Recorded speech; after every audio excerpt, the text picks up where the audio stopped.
Today, here's an introduction to the Safariland GLS and ALS holster. GLS stands for Grip Locking System, while ALS is Automatic Locking System. Simply put, these are active retention holsters that are often overlooked for some reason for 3-gun use.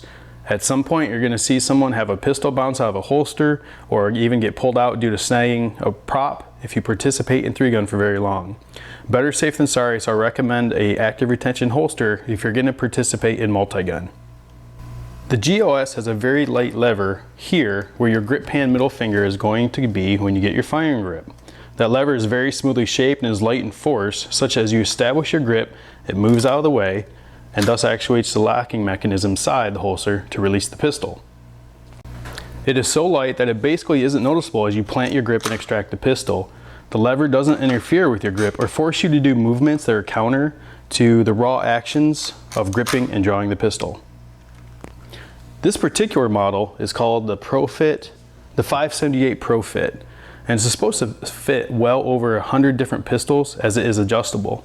The adjustment comes from this set screw that engages a tensioner right in there that contacts the bottom of the pistol frame, thereby taking up gap. So you would fit your pistol, insert it, and then tighten this screw to eliminate back and forth movement this way, as that tensioner bar is going to push the pistol up against this top rib.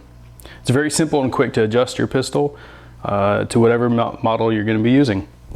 The fit list for the ProFit is basically all the Polymer pistols on the market with the original version that was released. But Safariland released a newer version that includes a little spacer plate that makes it work with a 1911 and thus 2011 frames or other guns with thin trigger guards. Let's see the difference between the thickness of these trigger guards.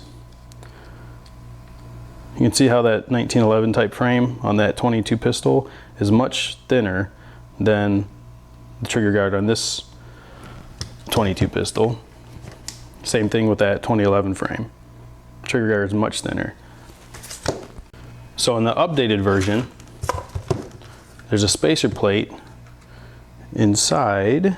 Let's see if we can get a view in there. There it is, right in there. You would add that plate in, and it's going to take up extra gap that the Polymer guns need that a 1911 does not. So thus it's retained. This is really loose fitting here for that because I've got it adjusted for the 2011. You can see I can pull on it. It's not going to come out. And I've got it pretty loose in there just because I wanted it loose for competition. Whereas it will fit in the old version, but it'll pull right out because of that gap being wider for a Polymer type trigger guard. So if you're going to order a GLS 578 ProFit, definitely get the latest version if you're going to be using it for a 2011 type frame, and then it will work with Polymer guns as well. And the holster is very fast to draw from, and in essence it's like drawing from a regular non-retention holster. But it does have full retention like showed earlier. I'm not going to pull that gun out. It's not going to snag on something and pull out. But get your grip, squeeze, and it comes out that easily. So that locking lever is pretty transparent to the user. It's not like some of the thumb push buttons and levers on other holsters trying to get hoods out of the way. And you don't have to worry about that hood, getting blocked up with debris or getting snagged on something. So I recently switched guns. I was using the HK VP9 with the original GLS. I had to go back to a Safariland ALS, which also fits a 2011 with minor modifications. Look at that, see? Locks in nicely.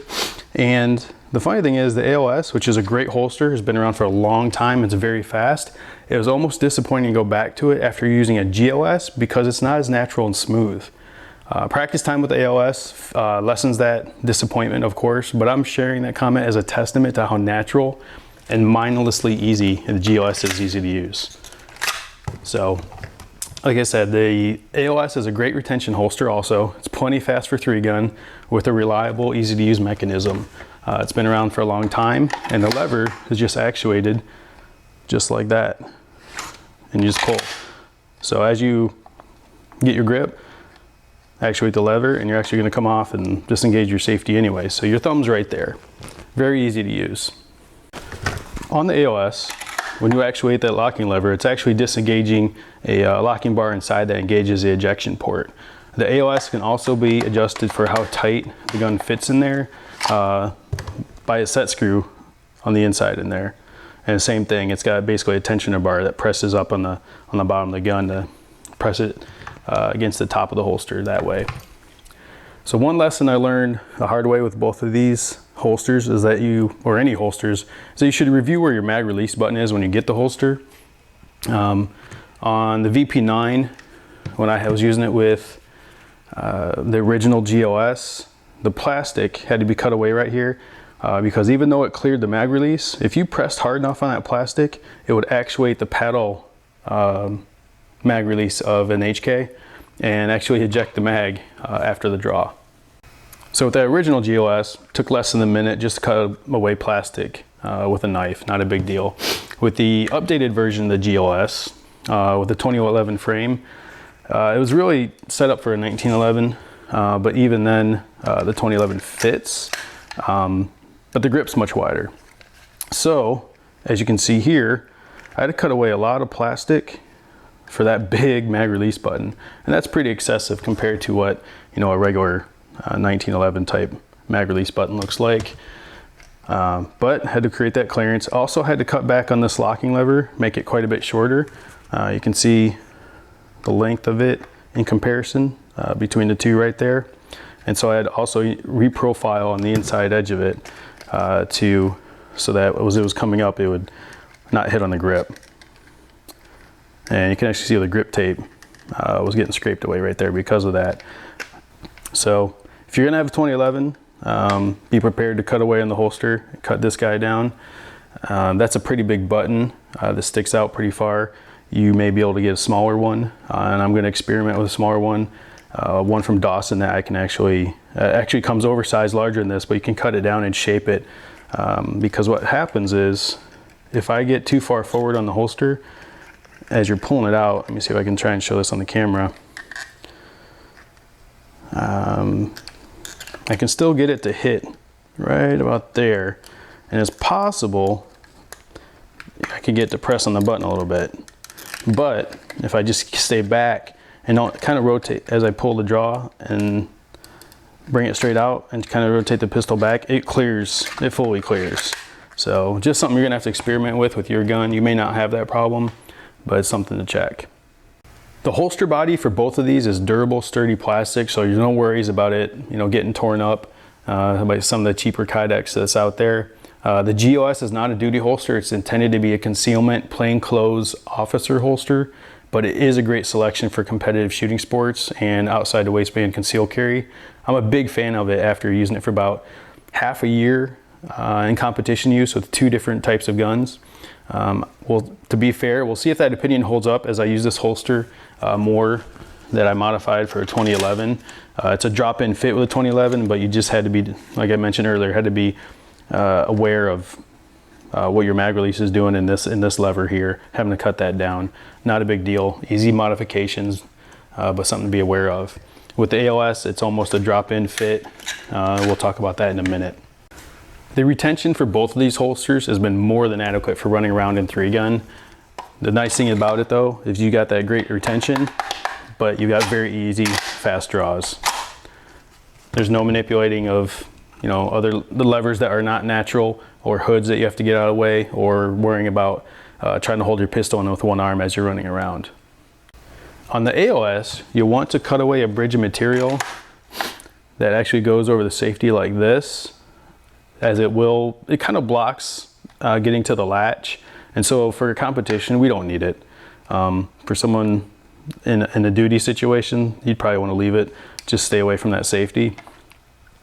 And you want to make sure there's adequate clearance with your mag release as well here. So plenty of space there, it's not going to hit. You'll have to check that with your gun and your setup, but otherwise this is a drop-in fit into the Springfield Operator series of the ALS. And the part number is 6395-56. When you get it, It may be a little bit tight, especially with the long dust cover 2011. It'll go in, but it might be real tight. So all you got to do is heat up the holster body with a heat gun or your wife's blow dryer, insert the gun, and then wiggle it around a little bit, just like this, as it cools, and it'll remold that to fit your gun better, and then you'll have a very smooth, fast draw and easy fit. One thing to note is that I'm talking about 5-inch 2011 guns. A friend actually got a 6-inch and he dropped it into the same holster, and same thing, is all he did is heat up the holster a little bit with a heat gun, and it widened this out, and he stuck the gun in, and it fits smoothly and no problem. So you can fit a 5-inch 2011 in ALS easily enough, and then the 6-inch, it's got an open bottom, so it's just going to go straight through, just like this 5-inch is. So no big deal there, easy stuff. I highly recommend the GLS for 3-gun competition at this point. I've used it in 2 different major matches with the HK VP9 with the original GLS, a handful of smaller local matches. I've used the updated GLS for live fire practice and running around, as well as a couple local matches.